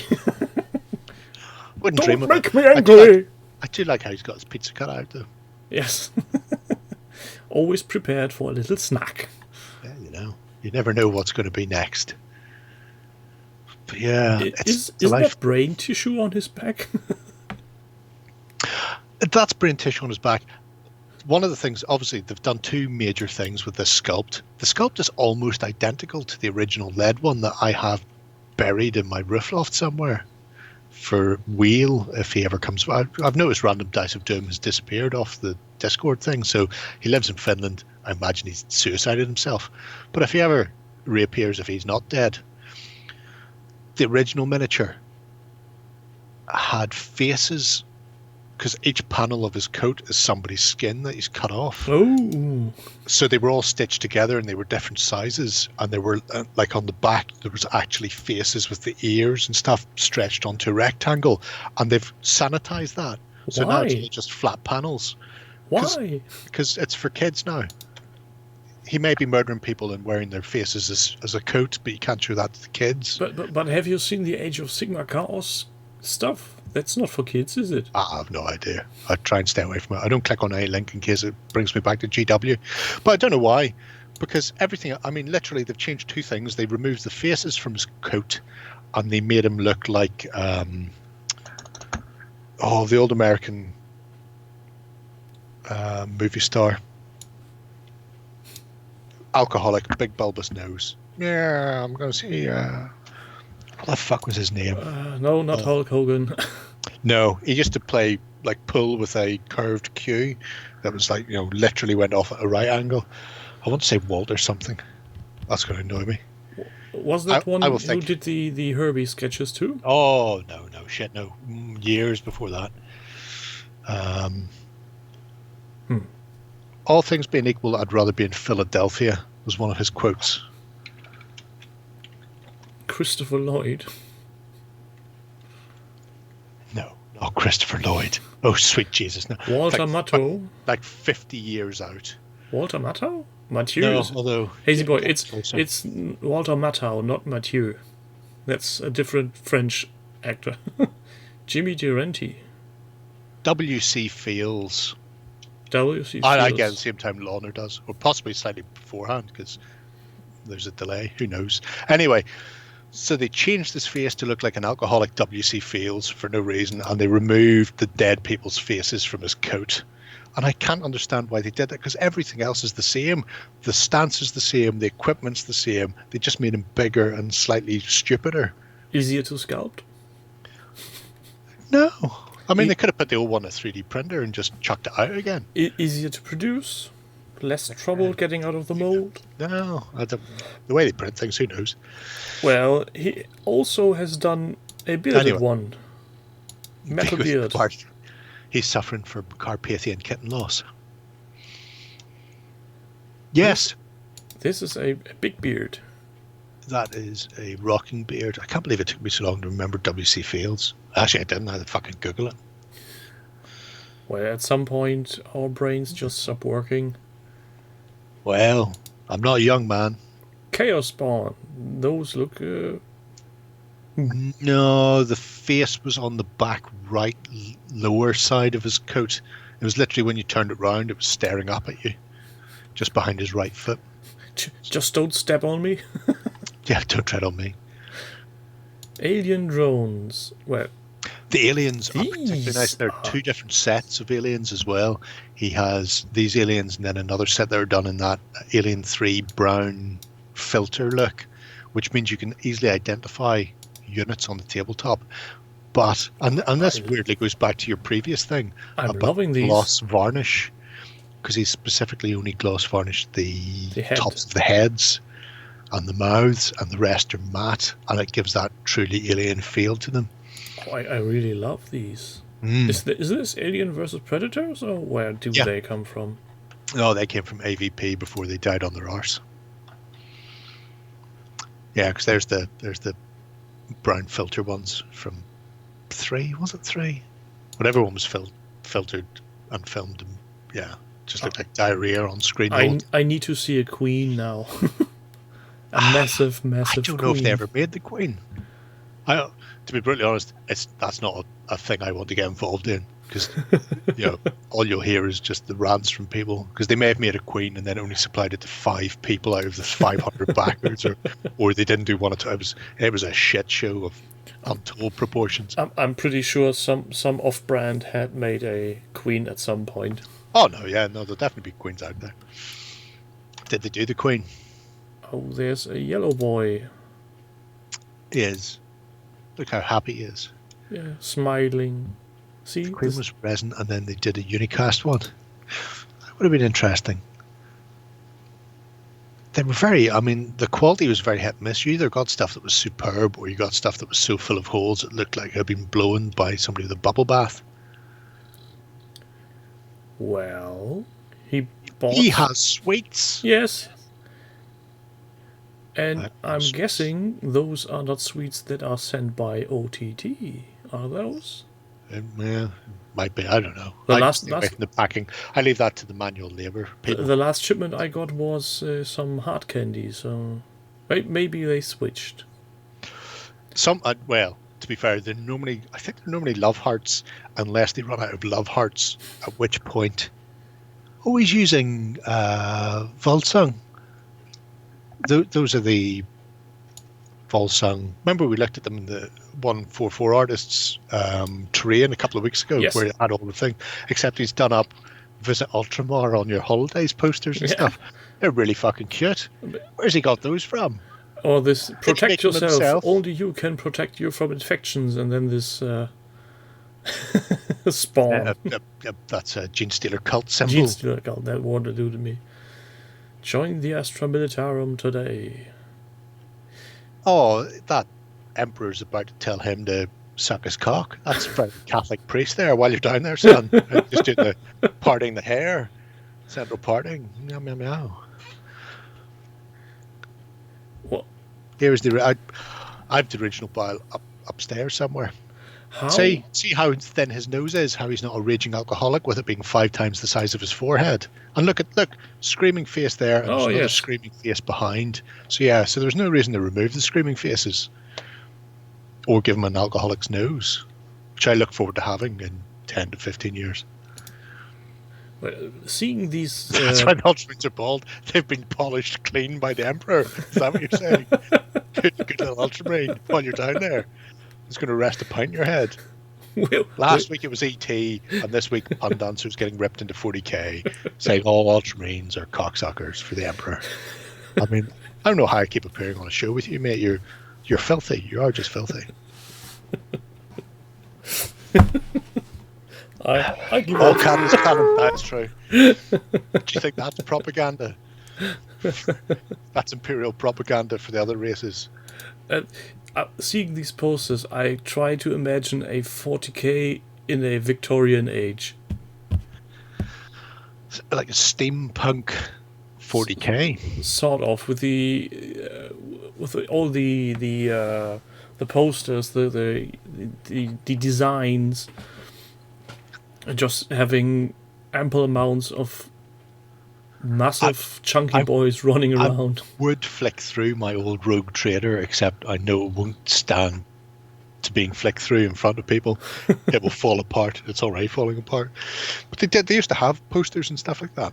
Used to get them in Warhammer magazine and the Necromunda magazine and all sorts, where you could get weird and wacky shit that went up on. Even Necromunda had a bit of a tongue-in-cheek 2000 AD vibe. And here we His have fabulous bile the size of a fucking zoat. Yes. He's a fucking monster. Brian Talbot's Age of Empire and Luther Arkwright. I have the Luther Arkwright RPG over there, signed by Brian Talbot, Panzer. You're a show The off. 99th parallel. Yeah, there, son. Oh, yeah. 40k as Luther Arkwright would be mazeballs. You just imagine that as the Webway portal.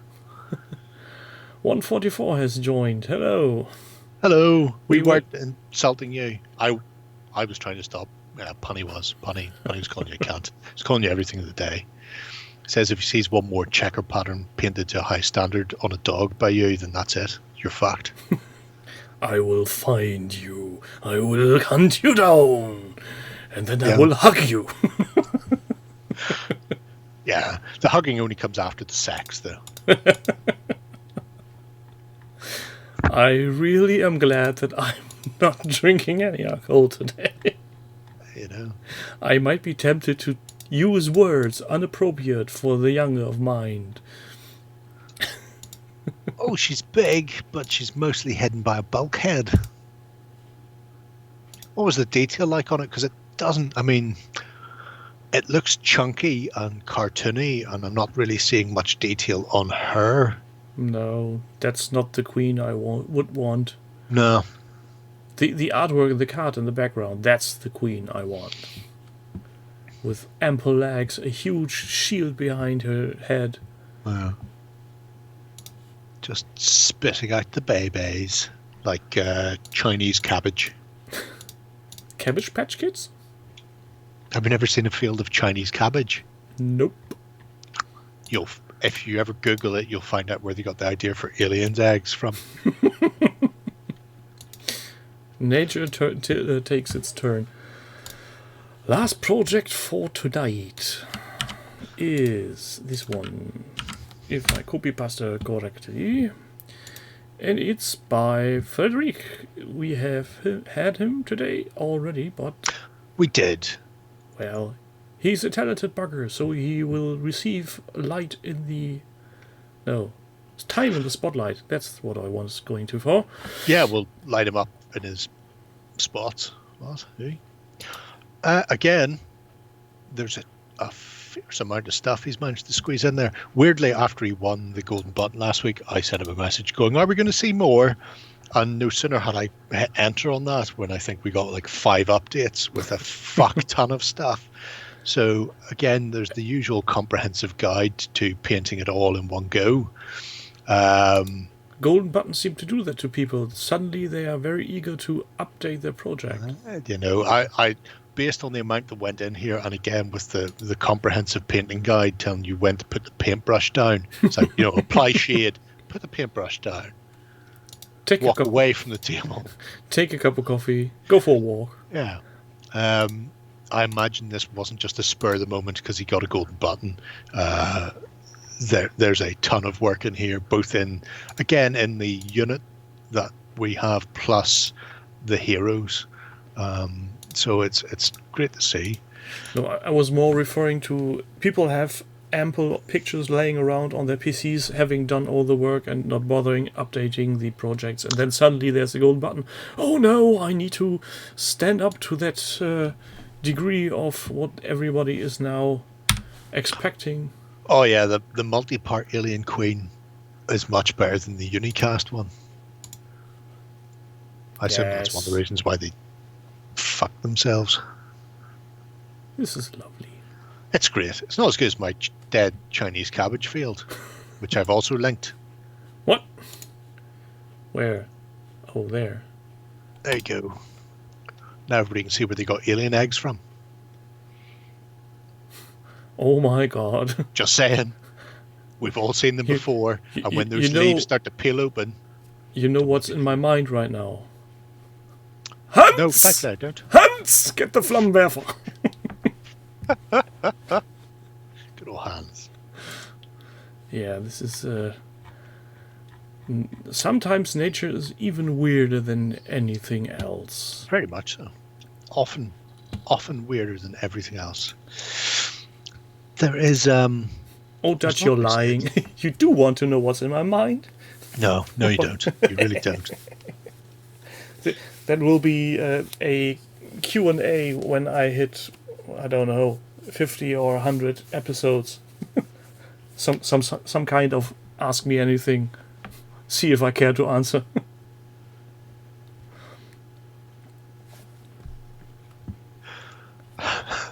Sorry. The Swede is sending me pictures of sex toys. That's not right. that's only going to distract me, I have to say. Right. There was one thing I didn't know. See, I assumed that this would go on much longer and we'd be talking a lot more balls. But there is something I'd really like to show if we have the chance. Well, just show away. But I need to pull this up.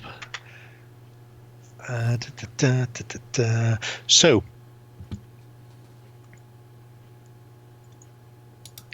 this is... I threw that in there. This is a community member who I want to say his name is Ken. But he's by Yorkshire Gamer. He has a blog. He also does stuff on the Weapon thread and the project system. But yesterday he put up essentially a parade of his 1941 British Desert War stuff in 28mm. So I just thought I'd throw this in there. 28 mil? Yeah. Yes. So he does get down and close because you're looking at that going, oh, what a lovely 15mm or 10mm army that is. And he goes, no, it is. As he points out, him and his friends started with bolt action. They don't particularly like bolt action because it's not particularly historically accurate. But they went, we'll just get a box and maybe like an armored car and some machine guns. And that'll do us. And then like 2 years later, they were going, holy shit, I've got like 6 of everything. Oh, look. But it's a really nice tanks. Otter, Fat Badger, Tubby. And Otter's particularly good because whenever I see them, I'm going, oh, great, Otters. Fat Badger's a pub in his hometown, and after he got Fat Badger, he was going, and then started naming them after other things from Tales in the Riverbank. So Otter, Ratty, and Tubby Mole Toad. are also there. Yeah. Ratty, Mole, Hedgehog. He does even stop off at one point to discuss Contour camo and how everybody has their own theory on it and how it always starts arguments. And then he essentially went, I don't care. This is how I've done it. My reason is this is the color it should be. And then here are the paints that were available locally when they had to touch up and they're not the same. And if people on the miniatures page don't like it, well. And I was just thinking, yes, because people on TMP will not like it. But it's well worth having a look at his stuff, both on tabletop when he throws it out in the project system, because he's actually done a lot of this on in the projects, because we had a chat about Contour camo there, weirdly. But I remember stuff on that, his blog spot and stuff is really, really good. That's a not insignificant force of miniatures. It is. In fact, those ones that you're paused on right now, the armored cars with the big guns at the front, and he's literally, while he's breaking it all down, he's going, okay, these were never there. There they are. But I really wanted a 2-pounder on a thing. So when they're playing their historic 1941 games, they don't feature. But when they're not playing part of their campaign that's actually based on the Operation Torch and Compass battles, then they'll throw them in for a bit of fun. He really just wanted them. He's just like, they look great. I'm going to fucking have those. Well, why not? You could make any scenario up. They're in transit when suddenly ambush. Yeah, I mean, there's Rolls-Royce armoured cars there. There's all sorts. It's a really nice showcase, and he's done quite a lot of these for various forces and eras, be it like 1970s pulp cop show, are on the site and on his blog and on the channel, and then historically accurate forces for specific periods are there as well, because he likes to play stuff. He's hoping this is going to be the last sort of showcase that he does before he's actually allowed to see real people again and play a game. So it's just who's nice going to tell him? Allegedly, Boris says if he bikes around the garden 5 or 6 times, then he's allowed to see other people. I think nobody's really certain what Boris is saying. Boris doesn't know what the fuck he's saying most of the time. Is anybody still listening to Boris? I wonder. Yeah, Jimmy, I mean, if you go to the link, he goes through it all. He explains what he's done and where he's got the guys from.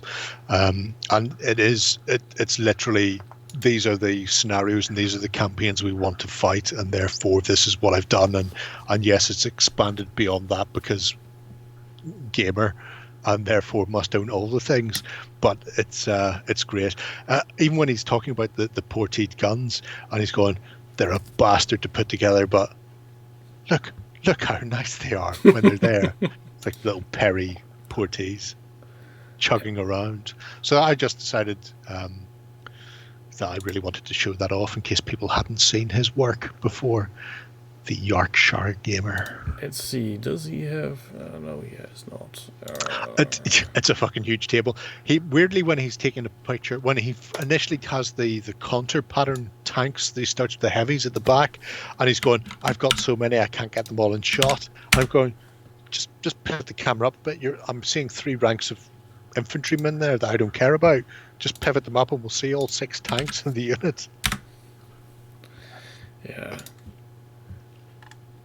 And there's a lot on his blog. Yeah. And that is just... Oh, we are not going down here. There's more No, to no, go. I mean, No, because no, we were no. talking about, he's done a lot of stuff for Kingdom of Heaven, for the Crusades and stuff. So he's fairly prolific. You'll often see his stuff appearing in the forums and on the project system as well. He's just he's always bumbling around in the background doing bits, and whether people see it or not, he does it. And I think it kind of gets missed a lot of the time. So, yeah, I didn't say if he tilted it up, it would be in focus. I mean, he'd tilt it up and it will be out of focus, but we'd see them. We just wouldn't see the men in front. So, you know. I'll remember this one, Jerry. The Jabberwock. The Jabberwock. Oh. Yeah, why has he done any more on it? It just popped up as a recent update. He does buildings. Oh, he's a cheeky Display. bastard, isn't he? Hang on a minute. I have to big in you so I can see that, because I know kind of what else we're looking at. And he has put it into the in the open and took pictures in the sunlight. Delightful. Oh, now that you say that, I must irritate a Norwegian who was doing stuff, and then I haven't seen anything from him now in about a year.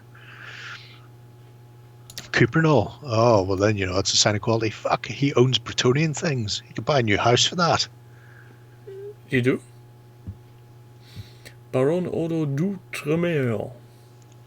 Odo d'Outremer. Over the sea. What they used to call the Holy Lands during the Crusades, because it was over the sea. Is Bretonians really so hard sought after? Yeah, they haven't produced them in 15 or more years. So, I mean, Baron Odo there could go for anywhere from £20 to £50 or £60. The Bretonian prices are fucking ridiculous. I gave a kid at my club like 4,000 points of Bretonians when he was starting playing because he couldn't afford Bretonian. Couldn't afford GW prices. It's like, I've got this box of stuff. There you go. I'm thinking, fuck, why not give that to him? I should have kept that for myself. Fuck him. Because either you didn't think about it, or because you're a very generous guy. Or maybe I do an awful lot of work for charity. Or maybe it's a combination of both. Temporarily. Well, to be brutally honest, at that stage, I couldn't give a tinker's jizz about the amount of stuff I had in the house. And it was nice to have another opponent. Although when he put 100 bowmen into one unit, all firing, because of the fucking cheating Bretonian arrow formation rules. Fuck right off with that, GW. Glad that went away in 6th edition. That's where friendship ends. Type of thing. Yeah, but he has done nice work on this terrain. And I think if he finishes this and then puts the Jabberwocks in, this will look really nice. So I can't believe he's using actual miniature paint to do the water effect on that. It's the most expensive water effects ever. Maybe he could be asked to get out and buy more paint. Yeah, just buy poster paints at like £2 for a fucking tube the size of your head. Yeah, and then you have to throw away most of it because you never use it again. It's fine. I've got stuff down there that's probably ancient, which may or may not be fine. I say that now. It might be solid. Oh, I'm not opening it to find out.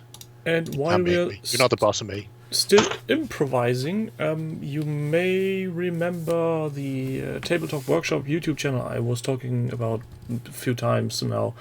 He has gone with GW and did an extensive video on what you call them, these contrast paints. He did. And I'm I really seen that looking the other day. I'm really looking forward to the PDF. Can't understand a word of it, but it's very good. No, but he's going to release a PDF of it, and he will all his results will be put into a PDF. And since he has done some books, I'm pretty confident he will have them color corrected so that they will look okay or representative of the final product. And if that's not too much text in it, I think I will ask his permission to translate that thing and then slap it on OTT or somewhere else. Funky. I did see it the other day because it came up in my feed because I'm subscribed to him, and he had those lovely overlaid bases, all in various contrasty colors. But it's the issue I was saying with the contrast, where this contrast, like yellow is so thin that you do need a thick coat, and then purple is so thick that you need to put it on at like 1 in 5 dilution to get them to be anywhere near the same. And if you just use them all out of the pot, you're fucked. And the different base coats were also discussed, so that the I always done that as well. Only the Corex White gives a grainy finish, which actually pulls the paints so that it looks right, and the other two are more a flat and smooth finish. Right? And that's why the paints tend to pool. I hadn't even thought about that GW had fucked their own primers. Yeah, they did. Two of three don't really work well with their own paints. Who would have known?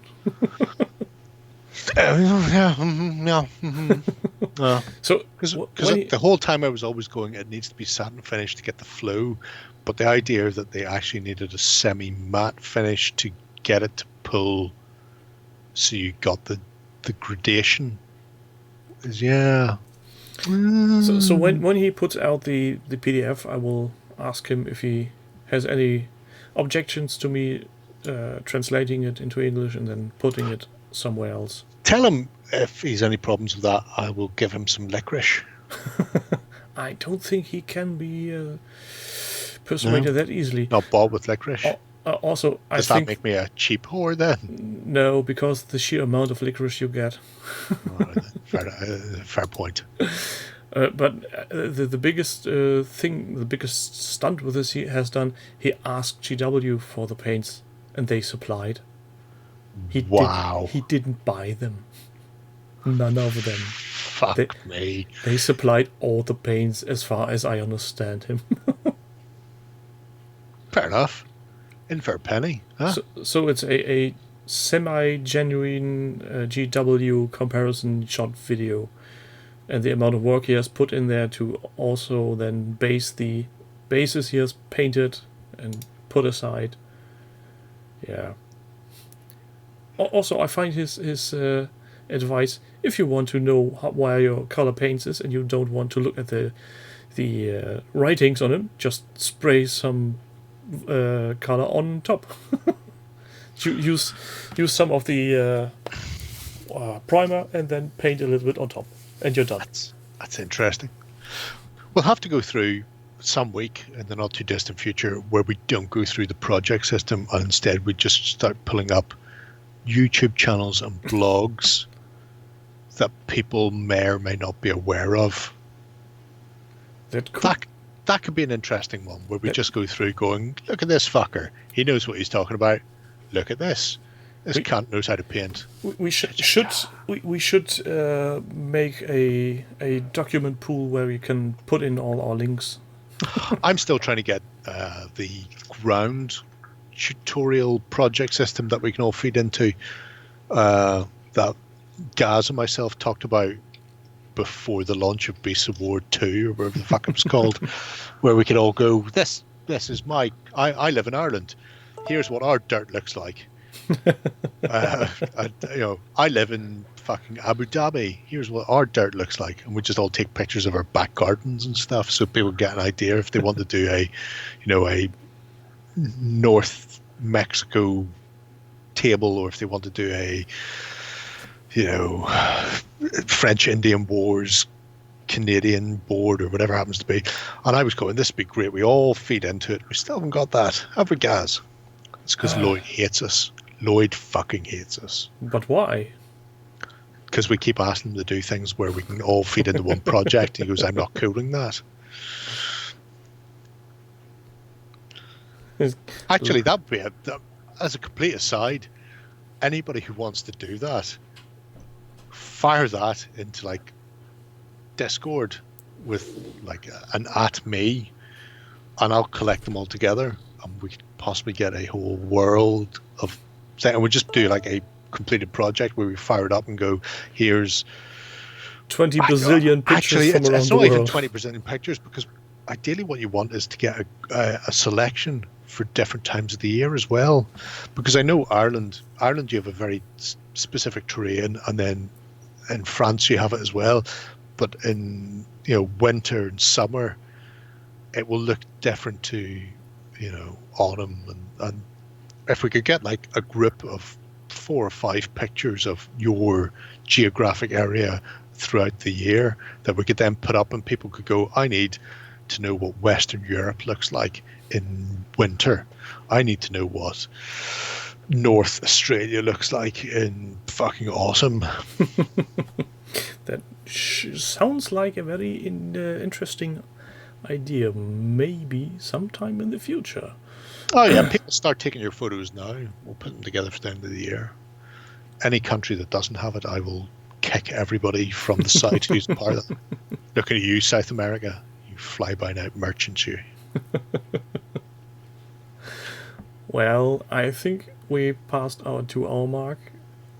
Jerry, I thank you for being here, even though your throat is sore. I hope that's all right. I've managed to hammer through it based mostly on alcohol. I'm hoping that the weekender in the XLBS doesn't suffer with this. And kids, if you have a sore throat, don't treat it with alcohol. Treat it with alcohol. I would just love the idea, Jim, of you taking photographs of like the Florida locations in summer, and then like the Florida locations in winter that's just like covered in like New Yorkers.